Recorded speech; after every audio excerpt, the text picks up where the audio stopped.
আয়না চোখ বড় বড় করে তাকিয়ে আছে আদৃশ্যের দিকে। আর আদৃশ ও অপলক দৃষ্টিতে তাকিয়ে আছে আয়নার দিকে। আয়নার ভয়ার্ত মুখটা দেখতেও ভীষণ ভালো লাগছে তার। আর আয়না সে কি করবে তাই বুঝে উঠতে পারছে না।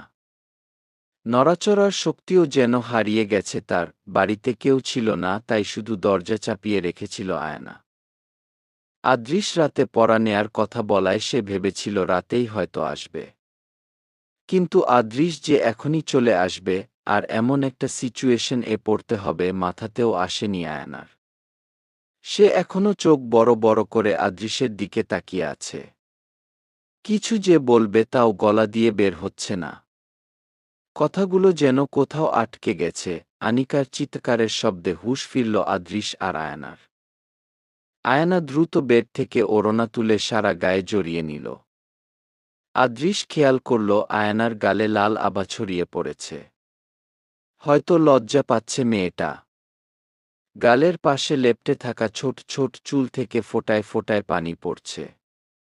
এই রূপে আরও বেশি মারাত্মক লাগছে আয়নাকে। আদৃশ দ্রুত নিজের চোখ সরিয়ে বেলকনিতে চলে গেল। আদৃশ যেতেই আয়নাও কোনো রকম ভেজা চুল মুড়িয়ে খোপা করে দ্রুত রুম থেকে বেরিয়ে গেল। ভীষণ লজ্জা লাগছে তার। অমন অবস্থায় আদৃশ তাকে দেখেছে ভাবলেই লজ্জায় কান দিয়ে যেন গরম ধোঁয়া বের হচ্ছে আয়নার। গালে জুড়ে ছড়িয়ে পড়ছে রক্তিম আভা। কিছুক্ষণ পর রুমে উকি দিয়ে আয়নাকে না দেখে আদৃশ বুঝল সে পালিয়েছে। আদৃশ মাথা চুলকে রুমে প্রবেশ করল। চলে গেল ফ্রেশ হতে। আজ লাঞ্চ টাইম বেশ অনেকক্ষণ দেওয়ায় বাড়িতে এসেছিল সে। লাঞ্চ টাইম বেশি পেলে সে সবসময় বাড়িতে চলে আসে। পরিবারের সাথে বসে খাওয়ার মাঝে আলাদা তৃপ্তি অনুভব করে আদৃশ। তাই তো একটু বেশি সময় পেলে বাড়িতে ছুটে আসে। তাদের পরিবারের সবাই এমনই। সুযোগ পেলে পরিবারের সাথে সময় কাটাতে ভুলে না তারা। আয়না নিচে নেমে দেখল আনিকা আহিলের পিছনে দৌড়াচ্ছে মারার জন্য। নিশ্চয়ই আবার কিছু নিয়েছে করা লেগেছে দুইজনের মধ্যে। দুই ভাই বোন একেবারে পাগল। সুযোগ পেলে সারাদিন দুইজন দুইজনকে জ্বালায়। বিশেষ করে আহিল আনিকাকে কথায় কথায় রাগিয়ে দেয়। এরপর আনিকা ৪-৫টা কিল দিয়েই শান্ত হয়।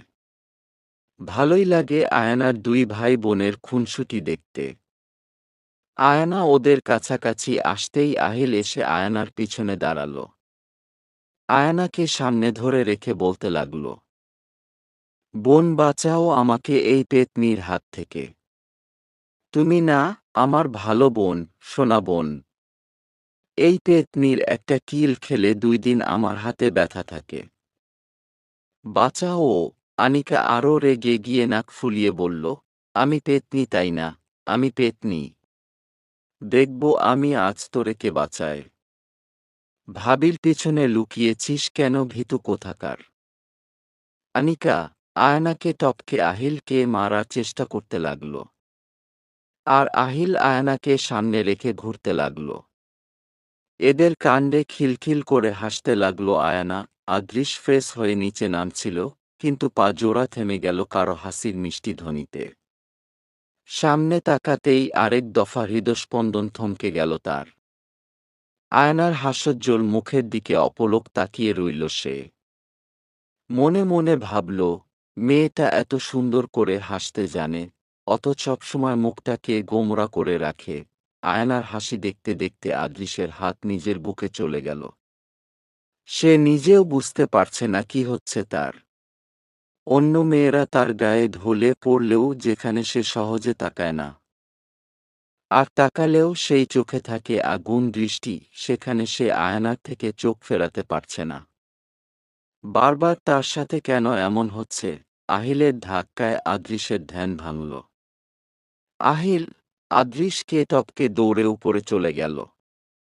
আহিলের যাওয়ার দিকে দেখতে গিয়ে আয়নার চোখ পড়ল আদৃশের উপর। দৃষ্টি বিনিময় হল দুজনের।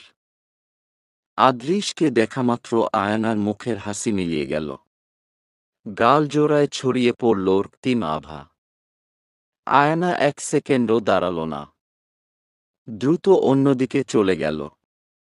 এর মাঝে আনিকা আদৃশের হাত ঝাঁকি দিয়ে বলল, বউকে কত দেখবে, সারাদিনই তো দেখো, এবার বোনের দিকেও একটু নজর দাও। আনিকার কথায় অপ্রস্তুত হয়ে গেল আদৃশ। হালকা কাশি দিয়ে বলল, কি বলছিস উল্টাপাল্টা? আনিকা ভাব নিয়ে বলল, হয়েছে হয়েছে, আর মিথ্যা বলতে হবে না, এবার আমার ম্যাটার সলভ করো। আদৃশ গম্ভীর কণ্ঠে বলল, কি সলভ করব?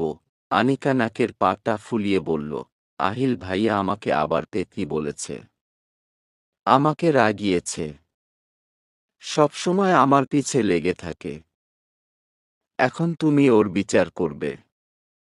ও কেন আমার পিছে লেগে থাকে? না হলে বড় মার কাছে তোমাদের দুইজনের নামে বিচার দিব। হুহ! আদৃশ অবাক হয়ে বলল, তোরা ঝামেলা করে আমাকে কেন মাঝখানে টানছিস? আনিকা আদৃশের হাত জড়িয়ে ধরে বলল, তুমি আমাদের বড় ভাইয়া লাগো, তোমার একটা দায়িত্ব আছে না? তুমি ওকে বকে দিবা, না হলে খবর আছে তোমারও। এবার আমি যাই, ফ্রেশ হয়ে আসি। সেই কবে আমার মহান আম্মাজান আমাকে ফ্রেশ হয়ে খেতে আসতে বলেছে, আর আমি এখনো এখানে আছি দেখলে জুতা নিয়ে তাড়া করবে। আনিকা কথা শেষ করে দৌড়ে উপরে চলে গেল। আদৃশ হালকা হাসল বোনের ব্যবহারে। বোনটা তাদের এমনই পা গলাটে।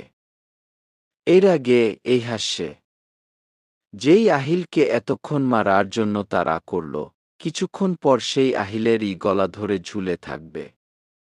এটা ওটা আবদার করবে, খাবার টেবিলে বসে একত্রে খাচ্ছে সবাই। শুধুমাত্র আহিলের বাবা অনুপস্থিত। তিনি কোনো একটা প্রয়োজনে অফিসেই থেকে গেছেন। বাকি সবাই ফিরে এসেছে। সবাই খাবার খেলেও আয়ানা শুধু নাড়াচাড়া করছে। তার গলা দিয়ে খাবার নামছে না, কারণ তার পাশেই আদৃশ বসে আছে। আয়ানার ইচ্ছা করছে এক ছুটে এখান থেকে পালিয়ে যেতে, কিন্তু পারছে না। আয়ানার খাবার না খাওয়ার বিষয়টা লক্ষ্য করলেন অনু বেগম, কিন্তু তিনি কিছু বললেন না। আদৃশ ও লক্ষ্য করেছে, কিন্তু সে কি বলবে বা করবে ভেবে পেল না। সে বুঝতে পারছে আয়ানার এমন করার কারণ। খাওয়া শেষে সবাই একে একে উঠে গেল। আয়ানা অনেক কষ্টে ৩-৪ লোকমা খেয়েছে মাত্র, আর খেতে পারেনি। সেও উঠে যাবে চিন্তা করল, কিন্তু এতগুলো খাবার নষ্ট করতেও কষ্ট লাগছে তার। নিজের পাশে কারোর উপস্থিতি টের পেয়ে পাশে তাকালো আয়ানা, কারণ আদৃশ খাবার শেষ করে উঠে গেছে সবার আগেই। পাশে তাকিয়ে দেখল অনু বসেছে। অনু আয়ানার সামনে থেকে প্লেট নিয়ে খাবার মাখিয়ে তার মুখের সামনে ধরল। অবাক হল আয়ানা, মুখ আপনা আপনি হাঁ হয়ে গেল। অনু মুচকি হেসে আয়ানার মুখে খাবার পুরে দিল। আনন্দে আয়ানার চোখে পানি চিকচিক করতে লাগল। মনে একটা কথাই আসতে লাগল, ইস আমি কত সৌভাগ্যবতী। এমন একজন শাশুড়ি মা পাওয়া মুখের কথা নয়, সৃষ্টিকর্তা যে তার ভাগ্যে এত ভালো কিছু লিখেছে ভেবে চোখের কোণে পানি জমল আয়ানার। অনু যত্ন সহকারে সম্পূর্ণ খাবার খাইয়ে দিল আয়ানাকে। আর আয়ানাও তৃপ্তি করে খেল। তিনি হাত ধুয়ে আয়ানার মুখ মুছিয়ে দিয়ে আদুরে কণ্ঠে বললেন, আম্মা খাবারে অনিয়ম করলে কিন্তু আমি খুব রেগে যাব। ঠিকমতো খাবার না খেলে তো তুমি অসুস্থ হয়ে যাবে। সামনে তোমার কত বড় পরীক্ষা আছে। অসুস্থ হয়ে গেলে পড়াশোনায় পিছিয়ে যাবে। তাই ঠিকমতো খাবার খাবে। আর নিজ হাতে খেতে ইচ্ছা না করলে আমাকে বলবে। আমি খাইয়ে দিব আমার মেয়েকে। আয়ানার চোখ অশ্রুসিক্ত হল। কৃতজ্ঞতার দৃষ্টি দিয়ে একসময় শক্ত করে ঝাঁপটে ধরল অনুকে। অনু পরম মমতায় আগলে নিলেন। আয়ানার মাথায় হাত বুলিয়ে দিতে লাগলেন। মেয়েটা তার অনেক বেশি আদুরে আর নরম মনের ভেবে আলতো হাসলেন অনু বেগম।